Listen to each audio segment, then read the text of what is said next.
سب سے پہلے جو وضو کو توڑنے والی چیز ہے وہ یہ ہے کہ سبیلین سے اگر کوئی نجاست نکلتی ہے، کوئی بھی چیز سبیلین سے خارج ہوتی ہے تو وہ وضو کو توڑ دے گی۔ سبیلین یعنی نجاست نکلنے کے جو دو راستے ہیں، وہاں سے اگر پیشاب کا خروج ہوگا وضو کو توڑ دے گا، مذی کا خروج ہوگا وہ وضو کو توڑ دے گا، ودی کا خروج ہوگا وہ وضو کو توڑ دے گا، مادہ منویہ اگر نکلتا ہے تو وضو تو ہر صورت میں ٹوٹ جائے گا، غسل فرض ہوگا یا نہیں اس کی پھر شرائط ہیں۔ اسی طرح وضو کے ٹوٹنے کا دوسرا سبب ہے ہوا کا خارج ہو جانا۔ تیسرا سبب ہے اگر کسی کے جسم سے کوئی خون یا پیپ وغیرہ نکلتا ہے اور اس میں یہ صلاحیت ہے کہ وہ بہہ سکتا ہے اور بہنے کے بعد وہ ایسی جگہ پر پہنچ سکتا ہے جس کا وضو یا غسل میں دھونا فرض ہے، تو ایسا بہتا خون بھی وضو کو توڑ دیتا ہے۔ تو اگر زخم لگا اور بالکل سوئی کی نوک برابر خون نکلا کہ وہ آگے بہنے کی صلاحیت نہیں رکھتا، تو اس خون کے نکلنے سے وضو نہیں ٹوٹے گا، لیکن وہ خون نکلا اور کھال پر بہنے کی صلاحیت رکھتا ہے تو ایسا بہتا خون یا پیپ وضو کو توڑ دے گا۔ چوتھا وضو کے ٹوٹنے کا سبب یہ ہے کہ اگر آنکھ میں کوئی بیماری ہو جائے اور اس بیماری کی وجہ سے آنکھوں سے اگر کوئی پانی نکلتا ہے تو یہ پانی ناپاک بھی ہوتا ہے اور اس کے نکلنے کی وجہ سے وضو بھی بندے کا ٹوٹ جاتا ہے۔ تو ویسے رونے کی وجہ سے، زخم کی وجہ سے، تکلیف کی وجہ سے اگر آنسو نکلتے ہیں اس کا کوئی مسئلہ نہیں ہے، لیکن آشوب چشم کی بیماری کسی کو ہو گئی اور اب آنکھوں سے پانی نکلتا ہے، یہ پانی پیشاب کی مثل ناپاک بھی ہے اور اس سے وضو بھی ٹوٹ جائے گا۔ اگلا جو وضو ٹوٹنے کا سبب ہے، رکوع اور سجدے والی نماز کے اندر اگر کوئی قہقہا لگا دیتا ہے، بلند آواز سے ہنستا ہے، تو اس ہنسنے کی وجہ سے اس کی نماز بھی ٹوٹ جائے گی اور اس کا وضو بھی ٹوٹ جائے گا۔ قہقہے سے وضو ٹوٹے گا۔ قہقہے کی تعریف علماء نے یہ لکھی ہے کہ اتنا بلند آواز سے ہنسے کہ اس کے ہنسنے کی آواز ارد گرد لوگوں تک بھی پہنچ جائے، ادھر کے دو تین لوگ بھی سن لیں، ادھر کے دو تین لوگ بھی سن لیں۔ ایسا بلند آواز سے قہقہا لگانا اس بندے کے وضو کو بھی توڑ دے گا اور یہ نماز بھی ٹوٹ جائے گی، دوران نماز اگر قہقہا لگاتا ہے تو۔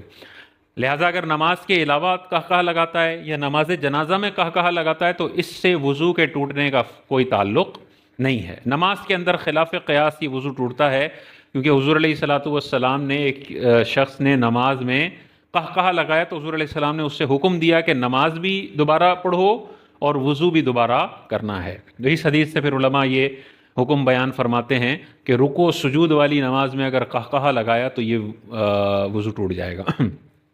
اگلا جو ہے وضو کے ٹوٹنے کا سبب کہ اگر منہ سے خون نکلا اور یہ خون تھوک پر غالب ہے، یعنی آپ تھوک پھینک کر دیکھتے ہیں اور تھوک میں خون کی آمیزش زیادہ ہے، تھوک کم ہے، لال لال تھوک نظر آتا ہے، تو ایسا منہ سے نکلنے والا خون وضو کو توڑ دے گا۔ اور اگر آپ تھوک پھینکتے ہیں اور بالکل زردی مائل رنگ ہے اس تھوک کا، تھوک زیادہ ہے اور خون کم ہے، تو ایسے خون کے نکلنے سے وضو کے ٹوٹنے کا تعلق نہیں ہے۔ تو منہ سے اگر خون نکلتا ہے تو دیکھیں گے تھوک غالب ہے یا خون غالب ہے۔ خون غالب ہے، خون کا کلر زیادہ نظر آ رہا ہے تو وضو ٹوٹے گا، ورنہ وضو نہیں ٹوٹے گا۔ اسی طرح ساتواں سبب ہے منہ بھر قے۔ اگر کسی کو اتنی پریشر سے الٹی آتی ہے کہ جس کو روکنا بہت زیادہ مشکل ہو، تو ایسی پریشر والی اور منہ بھر قے بھی بندے کے وضو کو توڑ دیتی ہے، اسے دوبارہ وضو کر کے نماز وغیرہ پڑھنی پڑے گی۔ اور آٹھواں جو اس کا سبب ہے وہ ہے سونا۔ نیند کی وجہ سے بھی انسان کا وضو ٹوٹ جاتا ہے، لیکن نیند کی وجہ سے وضو تب ٹوٹے گا جب یہ ایسی حالت میں سویا کہ اس کی سرین یعنی بیٹھنے کی جگہ زمین کے ساتھ لگی ہوئی بھی جمی ہوئی بھی نہ ہو، اور یہ ایسی حالت میں سویا کہ وہ حالت نیند کو روک نہ رہی ہو۔ تو ایسی پرسکون حالت میں اگر کوئی سوتا ہے اس کا وضو ٹوٹ جائے گا۔ لہذا اگر کوئی دو زانو بیٹھا ہوا ہے اور سو گیا، اس کا وضو نہیں ٹوٹے گا۔ کوئی چار زانو بیٹھا ہے اور سو گیا، اس کا وضو نہیں ٹوٹے گا۔ کوئی کرسی پر بیٹھا ہوا ہے کہ سرین جمے ہوئے ہیں، اس کا وضو نہیں ٹوٹے گا۔ کوئی مردوں کے سجدے کی حیت میں سو جاتا ہے، اس کا وضو نہیں ٹوٹے گا۔ کوئی کھڑے کھڑے سو جاتا ہے، اس کا وضو نہیں ٹوٹے گا۔ کوئی رکوع میں سو جاتا ہے، اس کے وضو کا ٹوٹنے کا تعلق نہیں ہے۔